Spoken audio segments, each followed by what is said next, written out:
Ok, donc ce soir je vais vous présenter Liferay et OAuth. Donc ma présentation sera divisée plutôt en, on va dire, en 3 phases. La première phase sera un petit peu les différents flows de OAuth dans sa généralité, hein, sur la version 2.0.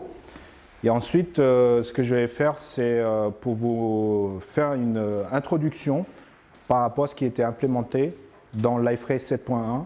Donc, tous les écrans de configuration d'administration de OAuth et comment on peut l'utiliser pour protéger les services web Liferay. Et pour la troisième partie, on va faire une démo. Ok, donc pour commencer, OAuth. Donc voilà les 3, on va dire, acteurs concernés. Donc on a toujours l'utilisateur, on a une application cliente et donc les API. Donc là, les API, on va voir, donc ça souvent c'est les services web. Donc dans le cas que vous connaissez déjà probablement, je ne sais pas si vous utilisez Spotify. Donc quand vous utilisez Spotify, vous avez une option connectée avec Facebook. Et donc là, vous avez une redirection vers Facebook pour autoriser. Donc là, vous avez un écran, il va vous dire autorisez-vous Spotify à récupérer votre profil, la photo, etc. Après, une fois que vous avez autorisé, vous retournez, vous êtes redirigé vers l'application Spotify. Et donc, dans l'application Spotify, vous avez donc votre photo qui est récupérée, vous avez votre nom et vous avez les profils Facebook. Donc ça, c'est un cas d'usage que vous connaissez déjà. Donc, en termes techniques,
Donc l'intérêt de ça, c'est qu'il y a une séparation de responsabilité et jamais, on va dire, le mot de passe, il est, on va dire, il est communiqué.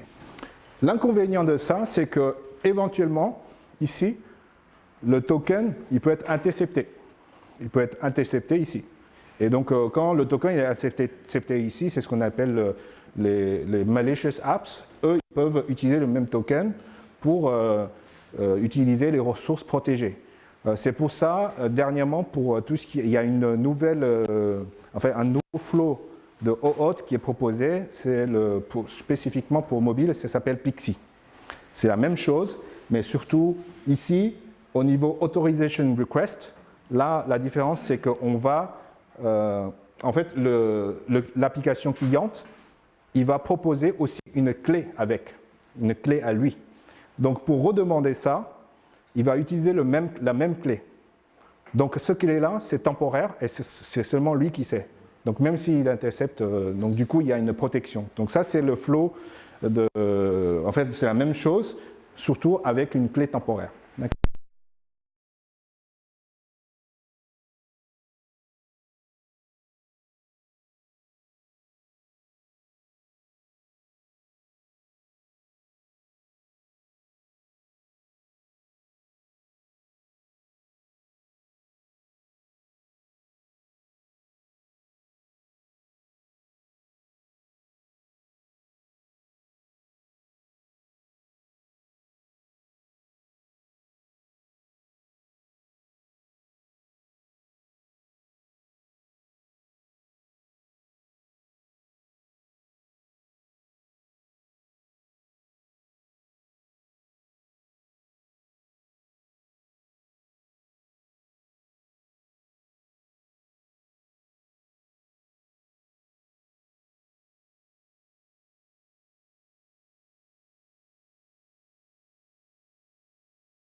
Sinon, vous avez aussi la possibilité de faire, depuis peu, on a intégré Apache CXF et on a la possibilité de faire des web services JAX-RS et JAX-WRS.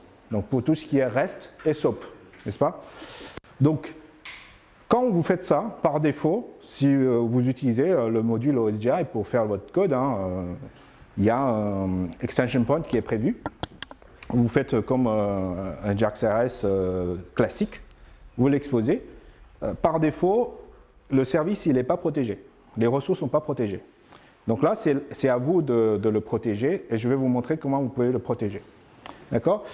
Donc sinon, pour commencer, donc ce que Liferay propose, c'est cet onglet OAuth Administration. Donc OAuth Administration va vous permettre de créer des applications OAuth pour protéger des ressources. Donc en fait, après, vous voyez ici, on a différents profils. Par exemple, profil web application. Donc pour chacun des profils, il y a en fait des types d'autorisation flow qui sont présélectionnés. Donc là, par exemple, authorization code, client credential, etc. Rien ne vous empêche de choisir, par exemple, seulement authorization code pour votre application que vous venez de créer. D'accord? Donc après, une fois que vous avez créé cette application-là, il faut définir à travers cet endpoint qu'est-ce que l'utilisateur peut accéder. C'est là où on appelle le scope. Donc là, on le définit dans le Service Access Policies. D'accord? Donc là, ici, vous allez définir. Donc il y a un certain nombre. Si vous, par exemple, si vous installez Analytics, le plugin Analytics Car ou vous installez Commerce, il y a un certain nombre de policies qui sont automatiquement créées. Vous pouvez aussi créer les vôtres. D'accord? Donc là-dedans, je vais vous montrer, en fait, dans chaque policy, vous pouvez définir les API qui peut appeler par la suite. D'accord? À partir du moment où vous avez défini le scope, ils vont apparaître ici, les ressources scope. Donc après, c'est à vous de dire pour mon application, qu'est-ce qui peut accéder. Vous pouvez cocher les applications, les scopes qui vous correspondent. Donc il y a des scopes qui sont des scopes concernant les ressources et il y a les global scopes. Donc ça, c'est des scopes relativement génériques, genre everything read. Donc il peut tout lire, ou everything write, il peut tout écrire. Donc ça, ça appartient à cette partie-là. D'accord? Donc, qu'est-ce qu'on peut faire en plus? Vous savez, souvenez-vous, j'ai pris l'exemple de Spotify et Facebook. Quand vous connectez la première fois avec Spotify, vous allez tomber sur une page Facebook. Il vous invite à dire, souhaitez-vous autoriser à cette application à accéder à ça. Donc ça, ici, Screen, ça vous permet de créer votre propre page qui ressemble à celle-ci. D'accord? Donc dans cette page-là, vous allez simplement définir ici la page que vous avez créée, qui correspond à votre URL de votre page, et après, quand est-ce qu'il va être déclenché pour le login. Donc ce qui se passe, c'est que si l'utilisateur il vient d'une application tiers, il essaie d'accéder aux ressources, il va être redirigé vers l'écran d'authentification, et une fois il s'est authentifié, tout de suite, on le redirige ici. Et là, on voit, souhaitez-vous autoriser l'accès à cette application-là. D'accord? Donc ça, c'est configurable. Et l'avantage, c'est que vous pouvez configurer le look and feel, éventuellement ajouter on va dire des informations rédigeables par les business users pour apporter une information supplémentaire par rapport à l'usage de cette page-là. Donc ça, c'est la première partie. Ensuite, par rapport aux services web custom. Donc là, on est sur une méthode, on va dire, dans le module REST API, d'accord, JAX-RS. Donc là, on retrouve les annotations classiques de JAX-RS. La différence, c'est que ici, je peux ajouter une annotation supplémentaire, ici. Ça s'appelle Require Scope. Donc en fait, quand je fais cette annotation-là, ça signifie quoi? Ça signifie qu'il faut absolument hériter un accès de ce scope-là pour accéder à cette méthode-là. D'accord? Donc c'est tout. Alors, juste pour rappel, parce qu'il y en a qui... Parce que j'ai fait la même présentation quand j'étais allé faire une formation au Maroc. Dans la salle, ils m'ont posé la question parce qu'ils confondent un peu par rapport au logging SSO. Donc en fait, il me dit, je souhaite me connecter avec Google, je souhaite me connecter avec Facebook. Ça, c'est pas la même chose. D'accord? Je fais cet écran-là juste pour dire, là, on est sur le principe de OpenID Connect, c'est différent. D'accord? Donc maintenant, je passe à la phase démo. Alors, je passe à la phase démo. Je vais d'abord vous montrer, donc du coup, est-ce que c'est suffisamment lisible? Donc je vais vous montrer, donc du coup, donc le premier exemple, ça serait, donc du coup, comment je peux créer une application, éventuellement, et comment je peux gérer le authorization flow, comment ça marche au niveau consommation de ressources. Donc là, on est sur contrôle panel, configuration. Donc là, vous voyez, on a OAuth administration. Donc dans OAuth administration, là ici, j'ai créé une application qui s'appelle MyWebApp. Donc qu'est-ce que j'ai besoin de définir?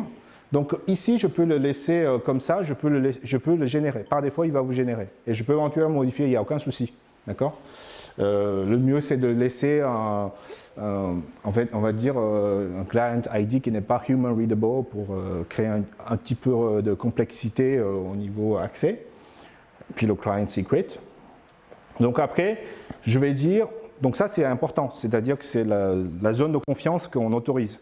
Par exemple ici, je vais dire que c'est cette web app qui a la possibilité d'accéder à cet endpoint-là. Et après, une fois je finis d'authentifier, d'autoriser par l'utilisateur, comment je fais le retour. Donc ça c'est l'URL de retour que je propose. Alors, à partir de ce moment-là, je peux, vous voyez, je peux proposer les différents flows, d'accord, que je souhaite activer. Et si je change, par exemple, si je change Native Application, et là j'ai Pixie qui apparaît. J'ai le mode Pixie qui apparaît, donc là c'est le autorisation grant code avec une clé temporaire. D'accord? Donc là je suis sur une web, donc par défaut il y a tout ça qui est coché. Vous pouvez laisser une ou plusieurs, ça dépend de la nature de vos besoins. Et ensuite, on a donc du coup le scope. Donc là, le scope, par défaut, vous avez un certain nombre, portal services, etc. D'accord? Alors, comment je retrouve mes scopes? Je vais aller sur le service access policy. Vous voyez, là, il y a un certain nombre de policies qui sont déjà créées. Vous pouvez créer le vôtre. Alors, ici, il y a une nomenclature qui est importante, qui est utilisée pour OAuth, parce qu'il y a aussi d'autres scopes, d'autres policies qui ne sont pas utilisées pour OAuth, pour autre chose. C'est la nomenclature OAuth 2 en majuscule underscore quelque chose. Donc là, par exemple, je fais un OAuth 2 custom. Donc là, quand je fais une application côté administration OAuth, et ça va apparaître comme scope. D'accord? Donc après, je peux aller configurer. Alors, l'intérêt de ça, c'est de dire qu'est-ce que j'autorise au niveau API, accès API. D'accord? Donc là, c'est l'API Java de Liferay. Donc là, ici, par exemple, je peux faire à cette catégorie service. Donc là, je peux vraiment, je fais juste l'exemple. Hein. Je peux faire étoile ou je peux faire get quelque chose. Donc là, je définis spécifiquement via cette autorisation qu'est-ce qui peut accéder. D'accord? Et je peux faire autant que je veux. Je peux faire autant que je veux. OK? Donc ensuite, au niveau, souvenez-vous, je vous ai montré comment configurer la page, comment dirais-je, d'autorisation. Là, je retourne dans mon site, Liferay DXP. Donc là, au niveau page, donc là, j'ai créé une private page. Donc là, le private page, en fait, quand vous allez le configurer, souvent, vous ne voulez pas que cette page soit visible publique. Hein. Normalement, vous le mettez dans private. Donc, ce que je peux faire, c'est que je vais faire un exemple ici.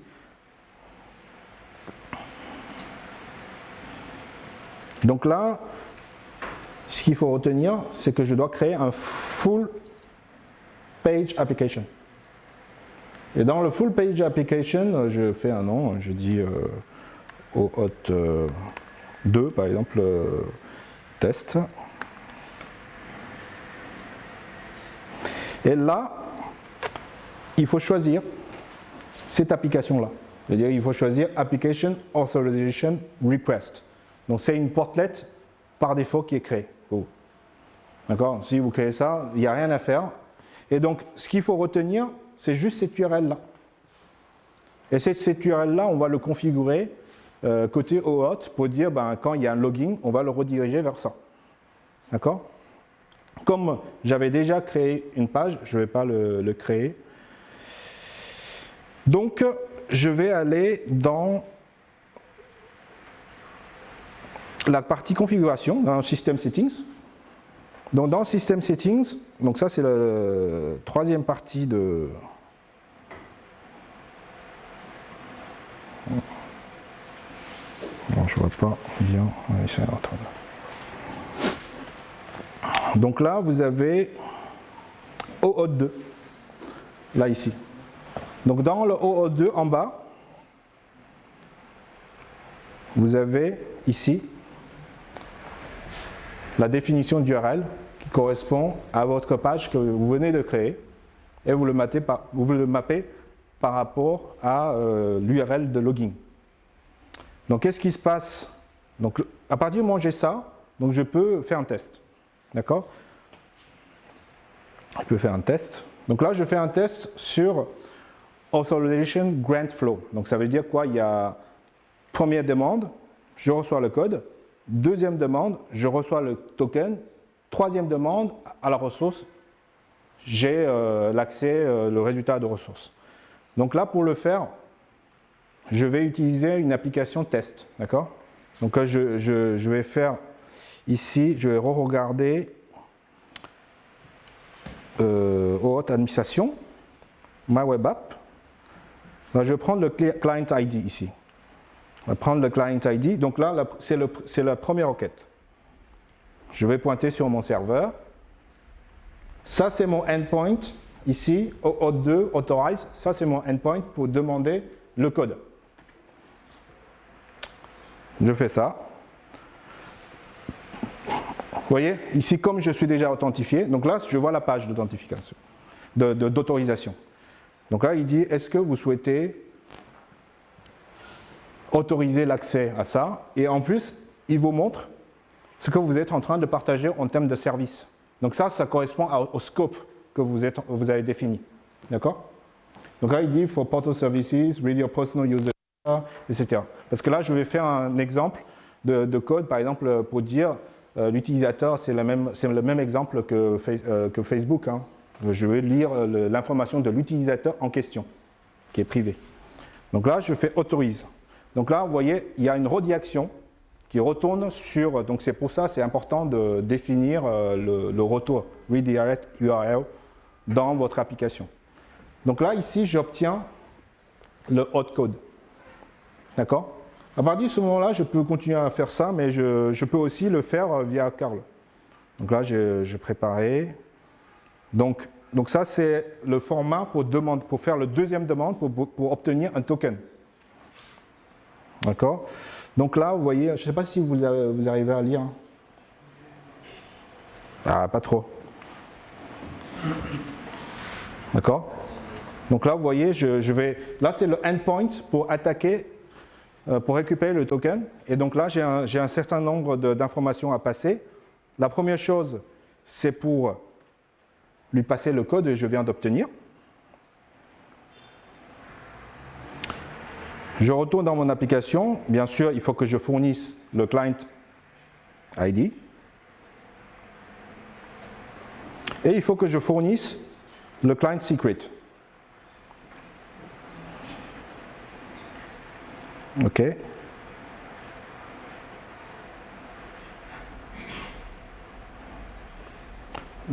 Donc, j'ai préparé mon appel. Je mets là. Donc là, vous voyez, donc là, il me retourne le token. Ce token-là, et il me dit, ce token, il a une date d'expiration. Bon, c'est 600 secondes. Donc je viens d'obtenir le token.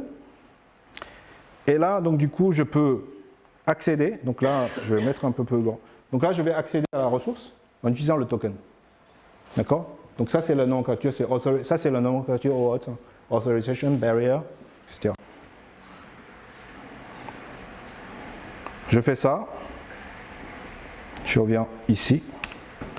Donc là, je récupère l'information de l'utilisateur test. D'accord? Donc ça, c'est le premier exemple. Donc le deuxième exemple, c'est l'exemple sur la REST API. D'accord? Donc imaginons que je suis en train de faire une REST API.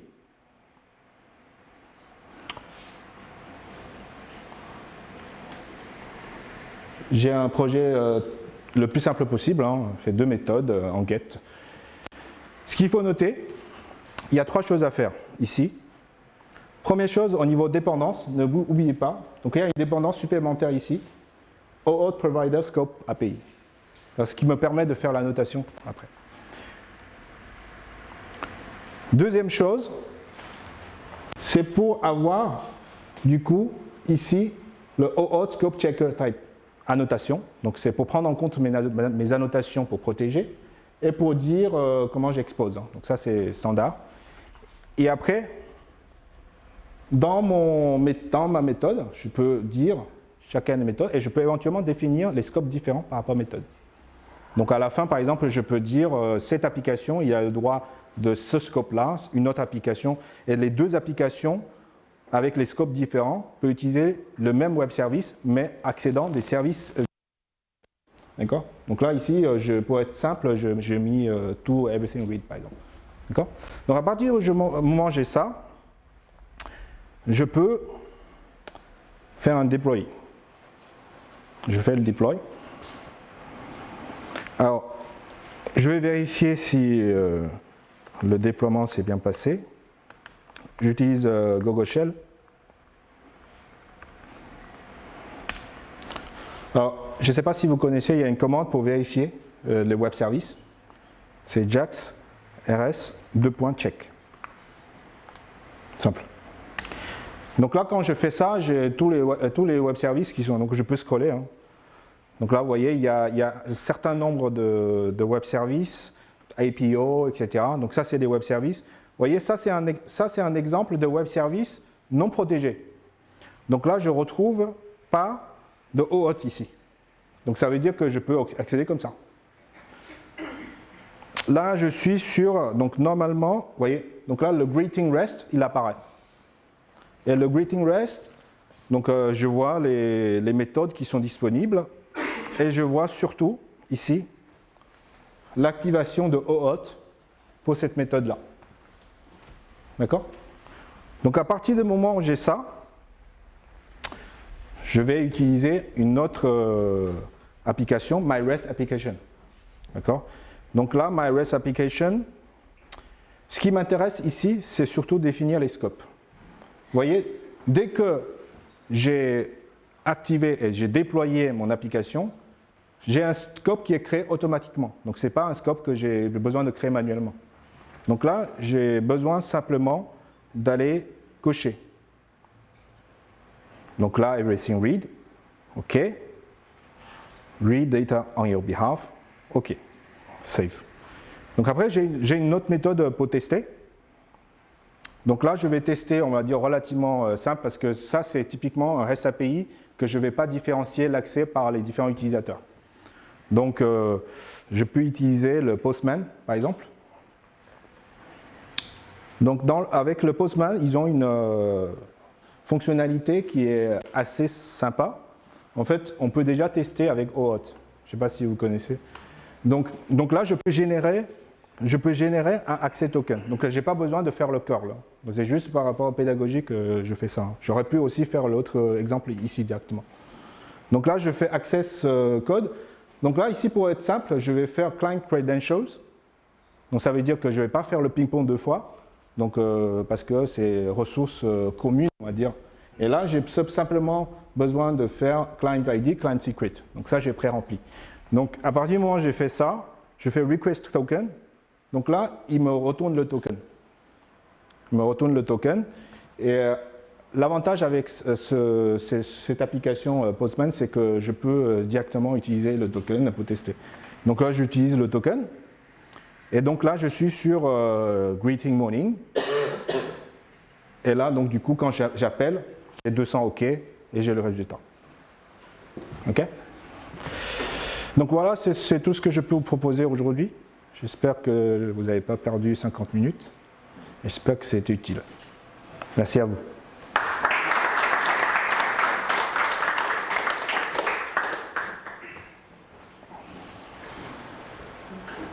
Une grosse question.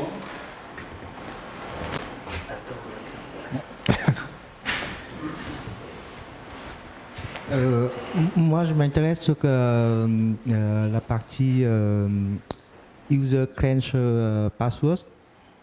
C'est notamment utilisé pour des apps mobiles plutôt. Et dans pour quel mode? Tu t'intéresses à un mode spécifique? Voilà, go sur on password. Première chose. Ouais. Comment ça se passe au niveau flow? Oui.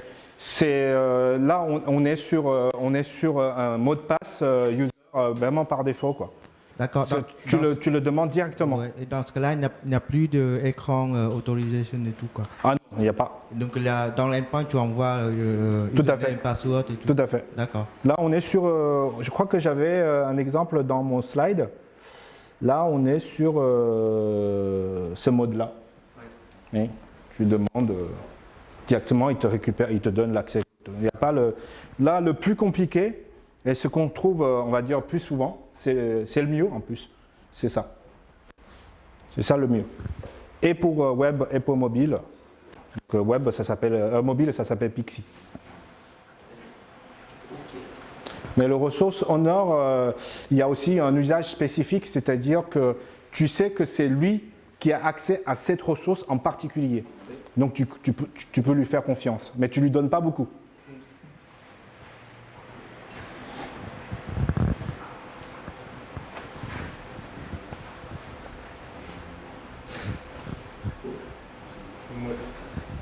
Moi j'ai une petite question. Oui. Est-ce que actuellement en France il y a des clients qui utilisent Liferay avec OAuth comme du coup fournisseur d'identité, d'authentification? Parce que bon, tu parlais du cas où en fait c'est le contraire. C'est Liferay qui demande un token OAuth qui vient de Facebook ou d'un réseau social tiers. Mais là du coup, ce que tu nous as présenté, c'était l'approche où justement c'est Liferay qui fait office de serveur d'authentification, d'accord? Et donc, ce cas d'usage-là, est-ce que actuellement tu connais des sociétés ou des clients qui l'utilisent avec Liferay? Alors, et si oui, lesquels des différents modes? j'ai pas de précision, mais il y a un cas d'usage, c'est le Liferay Screens. C'est-à-dire que dans Liferay Screens, alors je ne sais pas si j'ai encore l'exemple, parce que j'ai fait une vente hier, parce qu'il y a Liferay Screens et MobileSDK, donc là c'est le bon candidat. Donc là on a un mode d'authentification par défaut qui est possible avec Cookie et avec OAuth. Donc là par défaut c'est Pixie qui est activé. Hein. Ok. Donc là par exemple si j'essaye d'authentifier. Donc actuellement il y a déjà des sites qui utilisent Liferay qui utilisent avec Liferay Screens en production cette approche-là? Alors tous les clients qui ont fait, parce que nous on n'a pas on va dire la précision sur ce qu'on appelle l'usage des clients. Mais en fait typiquement, si vous utilisez une application Angular, et d'ailleurs je pense qu'il y a un exemple à DevCon où les gens ils ont tous swagué les services. Ouais. OAuth Redirect qui est intégré dans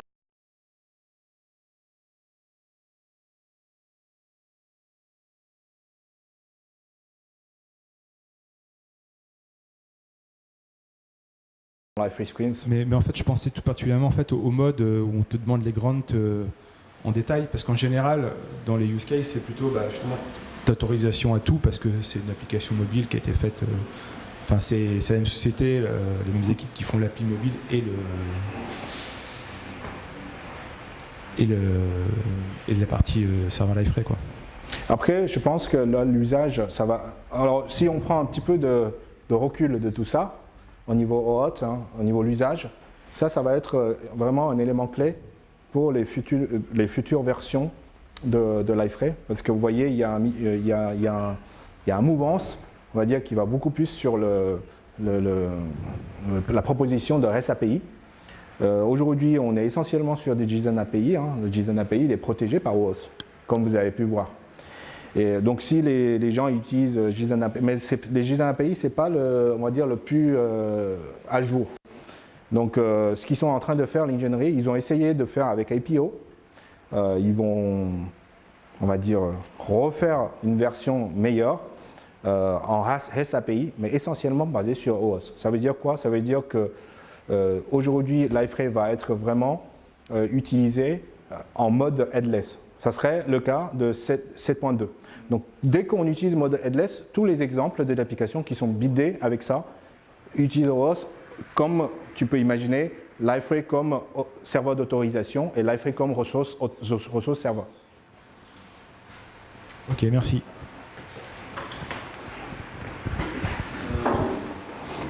Est-ce que Liferay propose un écran pour configurer l'accès en tant que client et non pas comme serveur de ressources pour faciliter l'échange initial pour récupérer la clé, récupérer le token et envoyer la requête. Comme pour le SML, il propose un mode provider, SML provider et Au niveau client,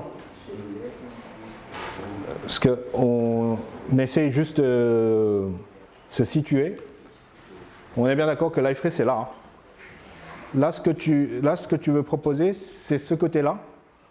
Ça, c'est on va dire, les bibliothèques standards d'accès. Vous voyez, c'est Curl, c'est pas quelque chose de spécifique, c'est à l'accès REST API.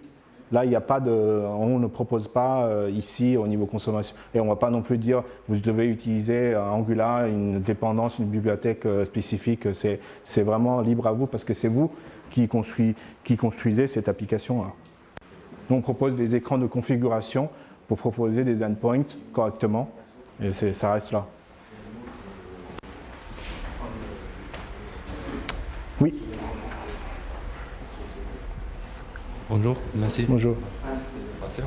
Est-ce que Liferay intègre avec OpenID Connect ou non? Pardon, vous pouvez parler plus fort s'il vous plaît? Aujourd'hui, Liferay, est-ce qu'il intègre OpenID Connect avec O2 ou C'est deux choses différentes. OAuth, c'est vraiment en fait, OAuth, c'est pour protéger les services, on va dire, les ressources qu'on expose en tant que web service. Que ce soit JSON, que ce soit REST. OpenID Connect, c'est différent. OpenID Connect, c'est déléguer l'authentification avec un système tiers. Donc ça, c'est deux choses différentes. D'accord. Mais si je veux faire un SSE? Le SSO, c'est aussi en dehors de tout ça. Hein. Le SSO, c'est au niveau authentification. Hein. C'est pas, là, ici, on est sur de accès ressources via API, par une application client. Le SSO, il est aussi... c'est-à-dire que si vous voulez vraiment avoir le SSO, ça serait une politique on va dire, d'accès. C'est le flow que vous allez choisir. Vous avez vu tout à l'heure quand j'ai choisi Client ID, Client Secret, Client Credentials, et là, pour l'utilisateur, il clique et il n'y a pas merci de valider, voulez-vous autoriser ça. Par contre, si vous choisissez Authorization Grant Code, eh ben là, il y a automatiquement ce mécanisme qui se déclenche. Hein. Et ça, c'est prévu par OAuth de toute façon. Mais aujourd'hui, on parle de Facebook, on parle d'un SSO en O2. Quand on parle de Spotify, l'usage de Spotify, c'est SSO, là c'est du OAuth, c'est pas du SSO. Hein. Mais d'accord. Quand le Spotify qui essaye de récupérer votre profil Facebook pour alimenter dans votre application votre photo, ça c'est du OAuth. Après, si on veut faire de SSO, c'est ce qu'ils appellent Facebook Connect. C'est un composant d'authentification SSO. C'est deux sujets SSO et c'est OAuth, c'est deux sujets. C'est deux sujets séparés. Et si je ne comprends pas les différences entre SSO et... Vous ne comprenez pas la différence? Oui. Là, on parle de... Alors, Vraiment, techniquement, comment...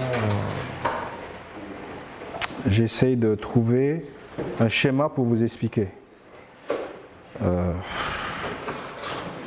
Est-ce que j'ai...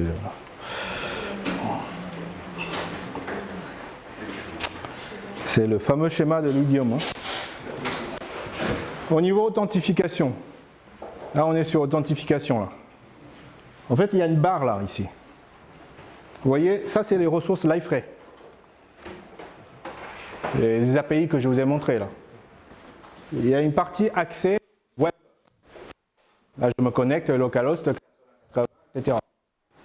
Il y a une partie invisible, c'est l'accès au service.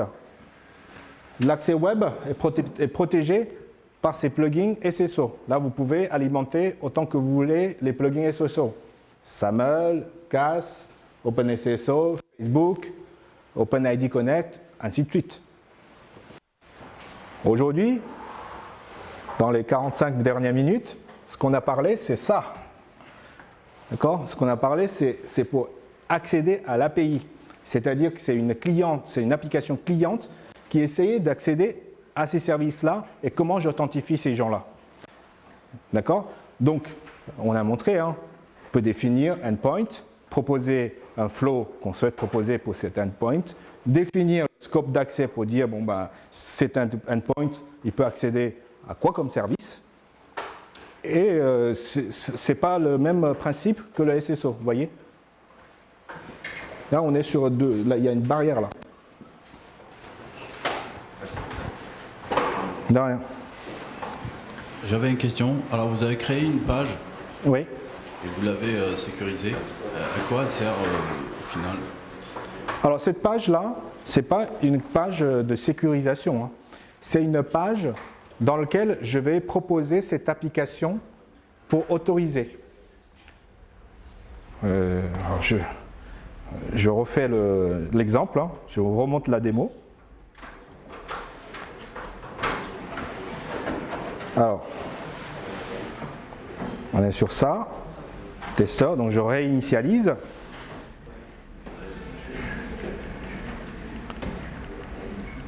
Alors, je ne sais plus, je pense que c'est ça.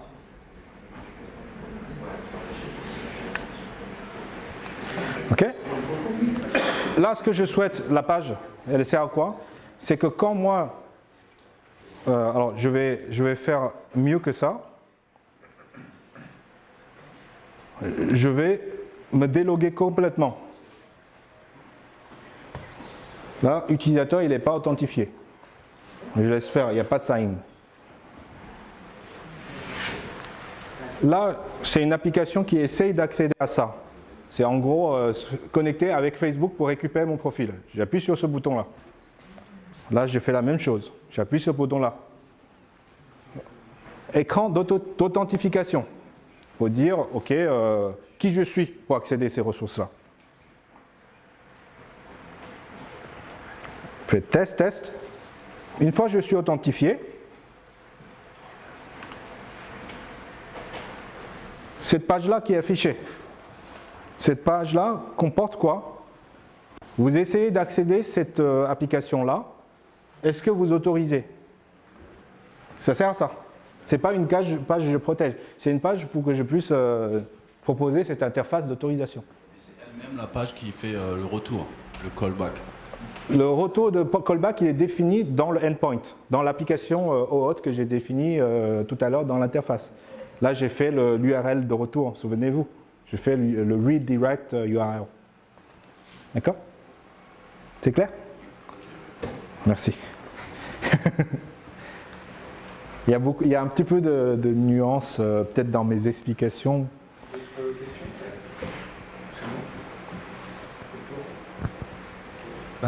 Merci Wake. Merci à vous.